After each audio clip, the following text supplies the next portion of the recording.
आज का टॉपिक भी पॉलिटी से रिलेटेड है और जैसा कि पुराना टॉपिक था गैर संवैधानिक संस्था, अभी हम स्टार्ट किए हम लोग उसी में। आज हम लोग NHRC देखेंगे।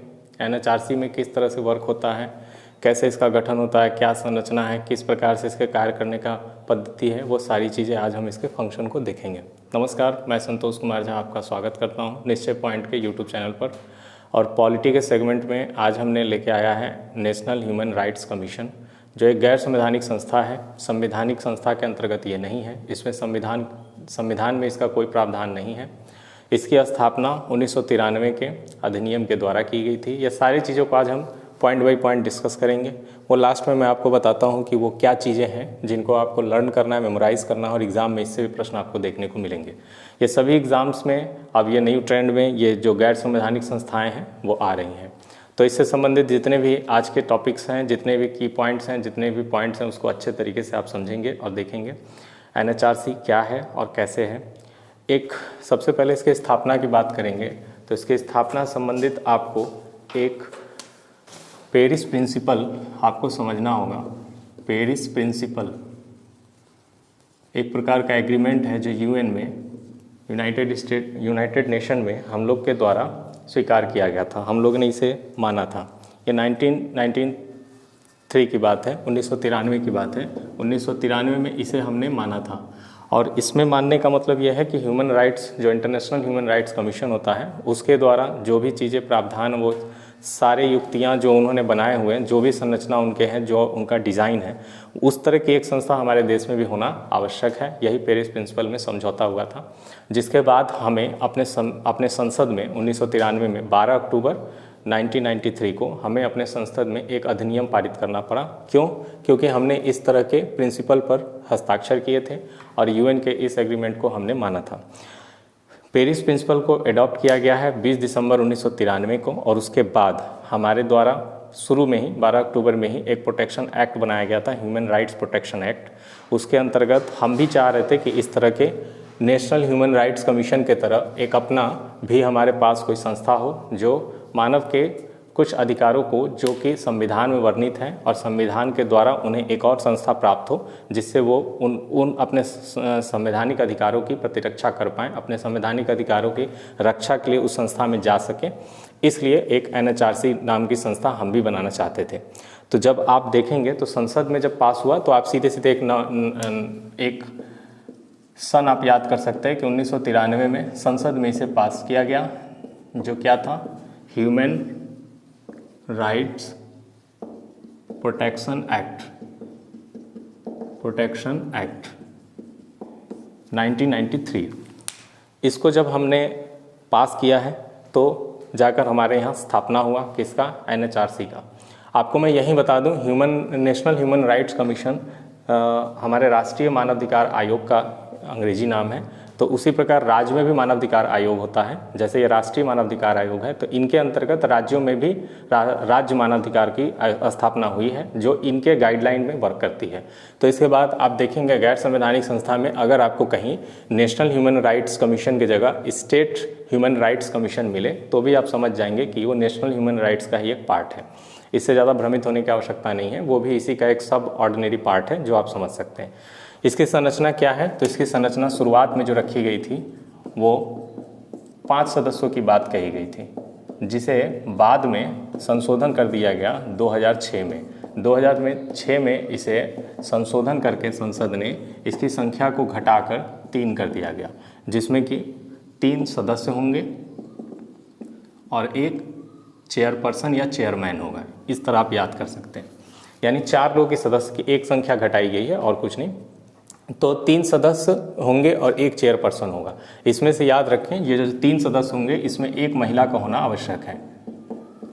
और ये महिला कौन सी हो सकती है? वो जो NGO या सामाजिक कार्य में अपना एक अनुभव रखती है, लोगों के मानवाधिकार के हित के लिए वर्क की है, कोई ऐसा काम किया है जिसको उसके पास उसका अनुभव हो, उस तरह की महिला का इसमें एक महिला को सदस्य बनाया जाता है जो कि NGO से और सामाजिक कार्यों में संलिप्त रही है। इस प्रकार के अनुभव को इसमें देखा जाता है। तो 2 सदस्य हमारे होते हैं जो मेल होते हैं और 1 फीमेल होती है, जिसको मिलाकर 3 सदस्य होते हैं और 1 चेयरमैन। टोटल संख्या होती है 4। यही ह्यूमन राइट्स कमीशन का एक संरचना है जो स्थापना में इसके बनाया गया था। शुरू में 5, उसको 2006 में संशोधन कर दिया गया। अब आपको इसमें ये चीज़ जान के रखना है कि इसमें कौन कौन इसके सदस्य होते हैं। तो आप कुछ इनकी संरचना, इनका कौन कैसे नियुक्ति करता है उसके बारे में आपको समझना है। तो इसमें नियुक्ति के लिए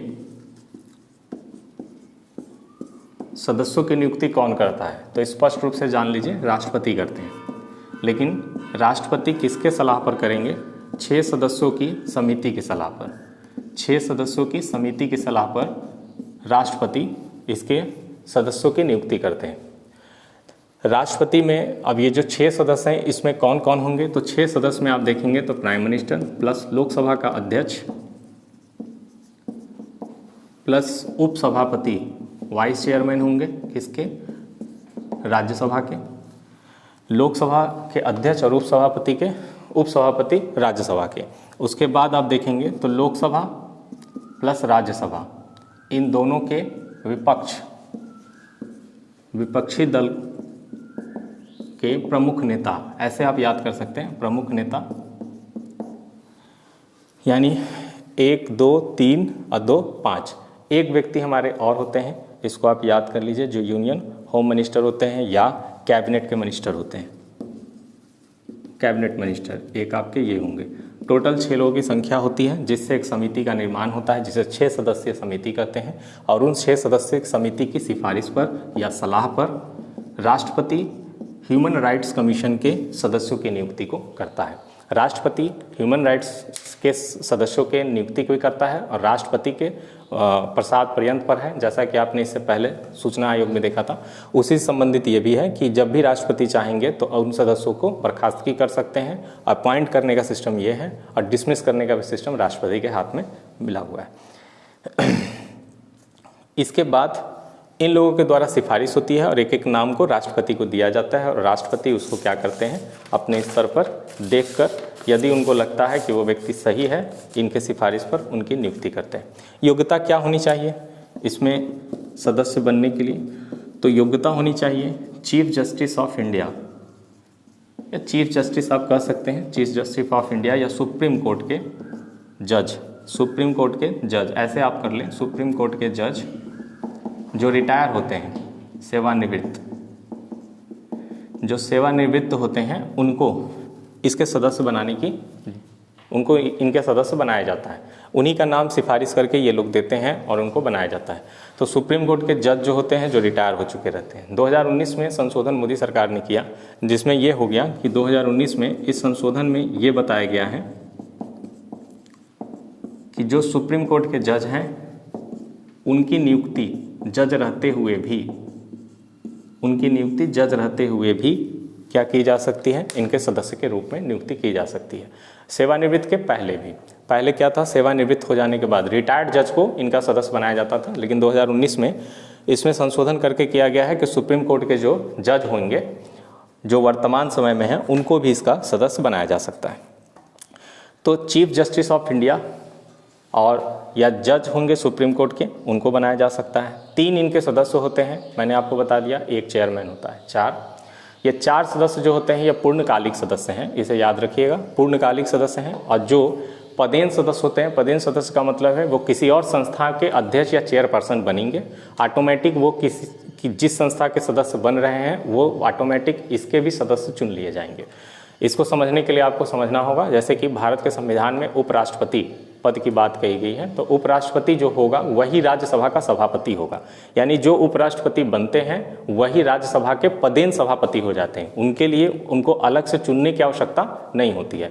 इसी प्रकार ये 4 के अलावा कुछ पदेन सदस्य होते हैं जो अपनी संस्था के हेड होते हैं, अपनी संस्था के प्रमुख होते हैं, और वो ऑटोमेटिक पदेन रूप से इसके भी सदस्य बन जाते हैं। वो कौन होते हैं उसके लिए आपके पास यहाँ पर है, उसे आप समझ लीजिए। ये तो करंट से जुड़ा हुआ टॉपिक है जिसको मैं अभी डिस्कस कर दे रहा हूँ। इनके अलावा 4 के अलावा और कौन सदस्य होते हैं जो पदेन सदस्य कहलाते हैं? ये 4 तो होंगे वो पूर्णकालिक सदस्य हैं। अगर आप देखना चाहें उन चारों का नाम मैंने यहाँ लिखा हुआ है। ये जो चेयरपर्सन का पद है वो वैकेंट है अभी। दूसरे श्री जस्टिस प्रफुल्ल चंद्र पंत हैं जो इस समय चेयरपर्सन पर, कार्यवाहक चेयरपर्सन आप कह सकते हैं एक तरह से, एक्टिंग चेयरपर्सन इनको बनाया गया है, श्री जस्टिस प्रफुल्ल चंद्र पंत। तीसरे हैं श्रीमती ज्योतिका कालरा जो मेंबर हैं, जो मैंने आपको एक महिला की बात कहा था, वो एक महिला ये हैं जो संबंधित एनजीओ संबंधित और अनुभव रखने वाली महिला हैं लोगों के हित में। चौथा है डॉक्टर ज्ञानेश्वर मनोहर मुल्ले, ये भी मेंबर हैं। और पांचवा जो आपको मैंने 2006 में बताया कि एक सीट उनकी वैकेंट हो गई है, तो वो सीट हटा दिया गया, वो वैकेंट है। यानी 4 लोगों का ये नाम है आपके पास, 4 सदस्य ये होते हैं। ये 4 सदस्य को आप क्या बोलेंगे? पूर्णकालिक सदस्य। इनके अलावा जो पदेन सदस्य होते हैं वो ऊपर हैं, इनको आप समझ लीजिए। नाम बाई नेम मैंने इसलिए लिख दिया है कि आपको कहीं भी जाने की जरूरत ना पड़े। इस वीडियो को देखने के बाद किसी प्रकार से कहीं भी आप सारा डिटेल्स आपको इसी वीडियो में मिल जाएगा। इसके अलावा आप एम लक्ष्मीकांत पढ़ते हैं तो भी इसमें हाफ नॉलेज आपको उसमें दिखेगा। कुछ चीज़ें आपको खुद से रिमेंबर करनी पड़ेगी, जिसके लिए मैं यहाँ लिख दिया है श्री आतिफ रशीद जो वाइस चेयरमैन है किसके? नेशनल कमीशन ऑफ माइनॉरिटी, यानी राष्ट्रीय अल्पसंख्यक आयोग के ये वाइस प्रेसिडेंट हैं, वाइस चेयरपर्सन हैं, उनका नाम है श्री आतिफ रशीद। ये भी ऑटोमेटिकली क्या हो जाएंगे? ह्यूमन राइट्स कमीशन के सदस्य हो जाएंगे। ये पदेन सदस्य हैं। जैसे ही अपने नेशनल कमीशन ऑफ माइनॉरिटी के वाइस चेयरपर्सन बने, ऑटोमेटिक ये इसके भी सदस्य बन गए। डॉक्टर राम शंकर कटारिया जो national commission of schedule cast, national commission of schedule caste के ये चेयरपर्सन हैं और ये क्या बन गए हैं? इसके पदेन सदस्य। श्री नंद कुमार साई ये जो हैं Shri Nand Kumar Sai national commission of schedule tribals, schedule caste and schedule tribals. ये भी आप याद कर लीजिए। ये सारे प्रश्न आपको एग्जाम में, कॉम्पिटिटिव एग्जाम में देखने को मिलता है कि इसके कौन इस समय हेड हैं। तो ये सारे चेयरपर्सन जितने भी हैं ये सब इसके पदेन सदस्य होते हैं, ये याद कर लीजिए। National commission of schedule tribals.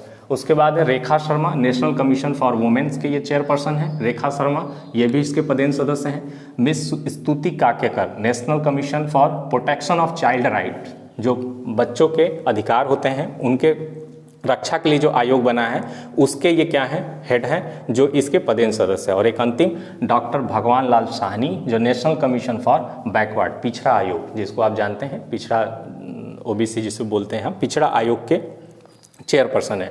ये 6 ऐसे नाम हैं जो पदेन सदस्य हैं। मान लीजिए कि कल को ये नाम बदल जाते हैं, इनके नाम पे दूसरा व्यक्ति आ जाता है तो वो इसका पदेन सदस्य हो जाएगा।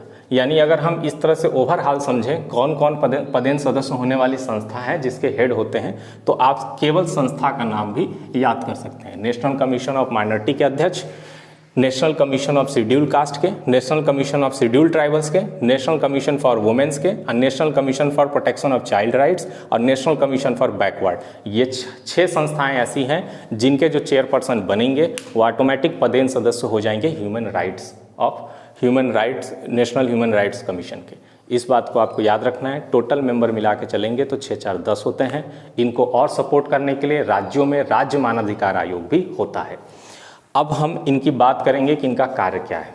इनका कार्य बहुत ही बृहद है और इनको कार्य को समझने के लिए पॉइंट बाय पॉइंट लिखने की आवश्यकता है, एक एक पॉइंट, लेकिन ओवरऑल समझना है अगर आपको तो एक पूरा पैसेज की तरह आप इसको समझ सकते हैं। इसका कार्य में आप ये देखेंगे कि सरकार को सबसे पहले अपना ध्यान केंद्रित करना कि मानव के उस अधिकार में कौन से अधिकार आएंगे? समानता, राइट, उनके जो अधिकार हैं, समानता का अधिकार, उसके बाद उनको जीवन, जो अपना लाइफ टू प्रोटेक्शन है, जीवन जीने का अधिकार जो उनको प्राप्त है वो, उनके गरिमा जो उनकी है, जीवन की गरिमा है वो, और उनसे संबंधित जितने भी नैतिकता और कानूनी अधिकार उनको प्राप्त हैं उन सब का संरक्षण करना human rights, national human rights commission का काम है। फिर से समझ लीजिए, पॉइंट बाय पॉइंट अलग करके इसको पढ़ने की आवश्यकता नहीं है।